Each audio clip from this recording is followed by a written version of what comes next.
The trilogy format is trash. Welcome back, everyone. After the the obligatory content creator bombastic click generating both thumbnail, because I'll do that later, as well as intro, we're going to be talking about Trilogy. The first thing, the most important thing to get out at the outset is this: I don't actually care. And I mean that in the sense that if you like Trilogy, either you're excited about it or you've already tried it somehow and you enjoy it, great. I say I don't care, and not like, oh, I don't care, and like it's more like it doesn't affect me. If you're enjoying something, like I don't like Twin Suns, but lots of people like it. All right, fine, go play Twin Suns. I just won't. And that's okay. And I will say that I think way more people need to have that attitude about a lot of things. People playing a format you don't like is not or should not be anywhere near the top of your problem list, or anyone else's for that matter. So if you're enjoying Trilogy or you're excited about it, have at it. I am unsarcastically happy for you. Now, why do I think it's trash? Because I do legitimately think it's trash. I have experience with this format. This is called Conquest in Hearthstone and other digital card games. I played several that have utilized it, and I've also played it in a physical card game, Lightseekers. They had used it for their one and only national championship.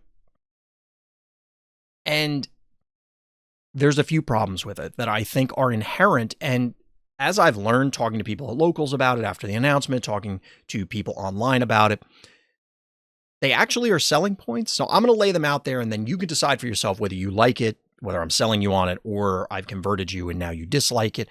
I do encourage people to try it, because even if you think you won't like it, it's like trying vegetables as a kid. Like, oh, how do you know you don't like it if you haven't tried it? Well, in my case, I have tried it. I did know going in that I wasn't going to like it, and I wanted to give it a chance anyway, because I said, hey, maybe I can be convinced. I was not. So here we go. There are multiple parts, and they all kind of come together and form interdependent problems, where one existing exacerbates the others, causes the others, supports the others, whatever. And you kind of have to deal with them all together. I think most people would agree that although Twin Suns, Draft, Sealed, Trilogy, eventually Eternal exists, Premier is the primary format, right? If you don't agree with that, I also don't care. That's true. So most people play Premier in some way, shape, or form. Certainly most of the organized play is surrounding it. And a lot of these arguments also, as an aside, don't matter if this doesn't become organized play anyway. But one of the big problems with this sort of format is that it is a different format. If I told you that we were going to try and design cards for Twin Suns, or if you play Magic, look at Commander, the cards that are designed for Commander are clearly very different than the cards that are designed for regular 1v1 gameplay. I don't think anyone's going to disagree with that. I'm sure someone on the internet will, because internet. To me, it's no different for Trilogy.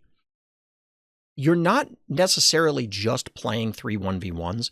You're playing 3 1v1s with a single deck each time, and most importantly, no sideboard.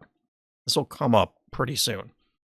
So if they're not designed with this format in mind, weird ripples can happen, because a card that's designed for Premier or designed for Draft may function differently in this ecosystem. Is Trilogy pretty close to Premier or eventually Eternal? Yeah, sure. You're looking at mostly, or currently, the identical card pool. Well, bans aside.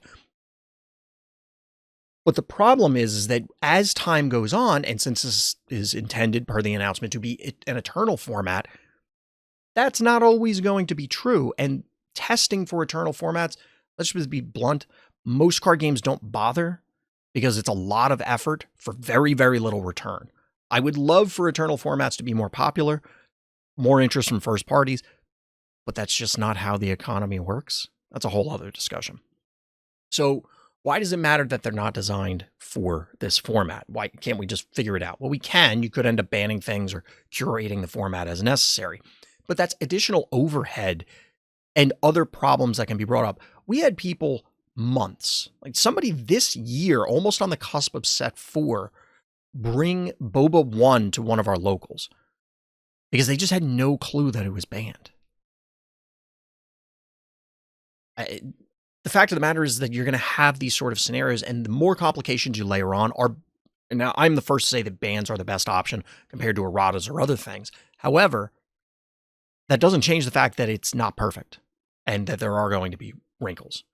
This is one of those things where now there's an additional format with additional rules, with additional stuff, and it just makes things more complex. And that pushes people out, even if you think it wouldn't. Trust me, it does. The simplest hurdles will have people just walk back out the door because they got better things to do.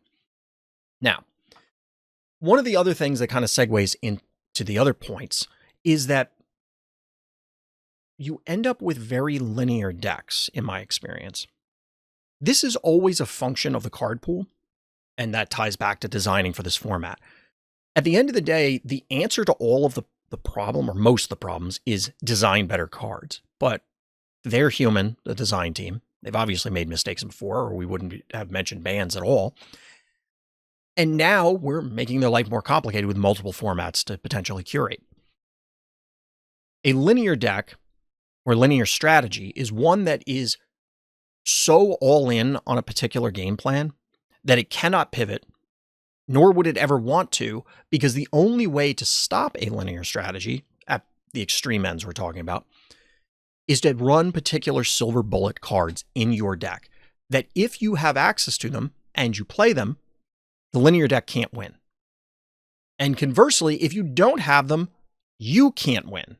You will always lose to the linear deck. You could see this in other games with various combo decks. Infect Aggro was like this for a lot of time. Or not a lot of the time, but like for periods of time. And then when those decks get popular, the silver bullets become popular again. Those decks wane, and then the cycle continues. Now, you could treat this or look at it at the macro level as though it is just meta shifts. However, and this will come up in the meta diversity section, which is also a problem here. We'll explain this in a second. If you are not playing the game, like you and I sit down and we go to play a game of Star Wars Unlimited, and the only thing that happens is I go, oh, you're playing that deck. I can't win. Scoop them up. What are we doing? The decision was made to play the deck a week ago or 2 weeks ago, and then the matchmaker determined whether I was winning or losing that day with virtually no intervention in this scenario. If you game theory it out, you really should be playing a ton of linear decks because you can't play the silver bullets in all the decks. You can only play it in one. So that means that your linear deck is going to have an auto win scenario, and you just have to win one other one. Assuming that you don't just ban whatever the silver bullet is for one of them, and then like you happen to line things up. If you have sideboards, you can just run the silver bullet and then you don't have to worry about it. Now, this is all taking it to an extreme degree. Is it this obvious? Is it this plain? No. But I'm doing this for a point, hyperbolizing in this way so that people get what we're doing or where I'm going with it. So in my experience, the best strategy is to play the most linear things you can find and just build that lineup. Your composition will be 3 aggro decks that just try and kill you before turn 4 and then just hope you can run over 2 things. Or 3 super late game control decks, so no matter what one they ban, the game will take forever and you'll only play 1 game and you win 1-0. This is not dramatically different than 1v1. And that's going to come back up. The only difference here is you don't have the sideboard, so there are going to be more lopsided games because you are ill-prepared because you made a bad meta call. It is putting more emphasis on parts of the game that I'm not interested in, or it's kind of luck-based. I would always prefer that more of the game is in the game. Don't get me wrong, deck building's part of the game. I'm just bored with it. I've been bored with it for probably 2 decades now. Like, it's fine. It's a thing. Some people love it. It's not my cup of tea anymore. I used to be the deck building guy, and I guess I just burnt myself out on it. At this point, I want to play the game, and I want to sit down and have the decisions matter when I sit at the table. I think this format encourages taking that away from players even more than what card games typically do, because at the end of the day, competitive card games are trying to... The part of the goal is to find a deck that your opponent can interact with the least. Like, they don't get to do anything, ideally. Not necessarily in a control deck way, but like whatever your game plan is, your opponent can't stop it and you just roll them. Whether you're playing a control deck that controls them, you're playing an aggro deck that mows them down, whichever way. And I think that this takes that to the nth degree because you don't have sideboards. Second point. And again, remember, these are all interrelated.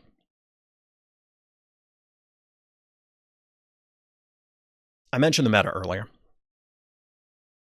In your typical game, you have 3 to 5, maybe 7 tier 1 decks. 7 is extreme. And realistically, I don't know many that weren't unstable and then collapse back down into 3 to 5.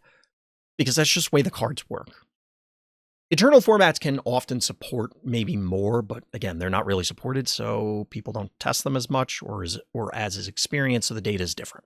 Basically, the meta is going to be identical to whatever Premier is, or Eternal when it shows up. It's just going to be which of the 3 decks do you play. There's going to be Kira, there's going to be Han, 1, 2, whatever. There's going to be Sabine. There will now be Bobos and Jangos. And guess what? The majority of the room is going to be one of those 3 decks. Some combination of those 3. And then, like whatever other one, like if Anakin's good or whatever. You get the point. It's not going to be different. You're not going to suddenly have, like, realistically, if you were looking to be like top tier competitive, you are not going to have dramatically different options. And in fact, you're probably going to see the identical lineup every time. There's a reason for that. Because those are the decks with all the good cards and the best strategies. And if your goal is to win the game, as opposed to, like, I want to play my Grievous deck alongside Dooku because I just like those guys, then you're going to choose the things that give you the best chance to win. So if we're talking from a deck and meta diversity standpoint, nothing changes other than forcing people to play these other decks. Now, you could argue that introducing these hyperlinear decks or suddenly like giving Kylo a boost, because if you wanted an all aggro lineup, it would have to be like Sabine, Mono Kylo, Gar Yellow, or something like that.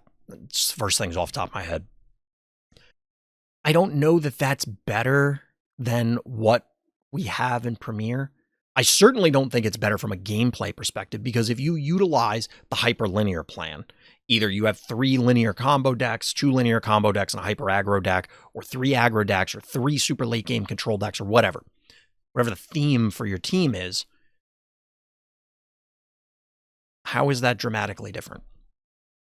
The answer is it isn't. And because of that plan, like I said, it's going to lead to more lopsided games because either I am prepared for your lineup or I am not. I don't get the opportunity to sideboard. It's going to completely change and flip on its head because we have a different matchup. Sideboards are the better option. I was joking about this offline, but there's that saying that democracy is the worst form of government until you talk about all the others or look at all the others. I don't remember the exact quote. And I think sideboards are a lot like that. Sideboards are the worst possible option for card games until you consider all the other options, because they end up, whether it's Trilogy or it's just single decks or some of these other weird setups, you end up in these situations where over time, if not immediately, you run into these problems where it's usual card game things. A hyperlinear aggro, combo, mid-range control, something that is very difficult to meaningfully interact with, rears its head, and because you don't have access to sideboards, you sit down and go, either I can answer that, or no, I can't, and we can just pack up our cards right out of the gate. It doesn't even necessarily need to be an extreme hyperlinear deck. Just to clarify, if we have a very wide meta, or a meta where things are 50% across the meta, as in you pick a deck, they have roughly a 50% win rate across the board. And the reason for that is not necessarily that against every deck it's a 50-50. It could be that they're 100-0 against this deck and a 0-100 against that deck. And it's just the way you're trying to predict meta calls. In a normal 1v1 format with a sideboard, you could adapt your list so that way you could try and address some of these matchups. In this format, you just auto lose. And the auto part of this is my big problem. As I said earlier, I want the games themselves to matter. I want the decisions that the players make in the course of the game to matter. It isn't quite zero sum, but when you lean too far one way or the other, you alienate parts of the player base. Some people love building decks, and it's just their favorite thing to do is comb over lists, and they maybe don't even play the game that much. And then at the other extreme, you have people who just want to play the game, and they treat it like a board game where it's just, these are my decks. These are the ones that I play. And if I want to do something different, I pick up this other deck for that day, night, whatever. And I think that this forces things into the worst possible scenario for both. Because as I said, the linear situations will come up more frequently, and they are less addressable. However, you can't really build unique stuff because you're going to end up having to copy the meta decks with what's available. You could argue, as I said, that creating this hypothetical hyperlinear strategy would be the new thing, but guess what? It's going to get adopted very quickly. Or people are going to run main deck hate. And in all of these scenarios, you end up not really playing meaningful games. Again, I don't know that SWU is at this stage where this stuff is going to happen.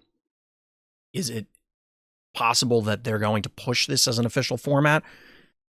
It's funny because they did force it, whoever they is, Disney, I guess, I don't know, forced it on the Lorcana community for their World Championship.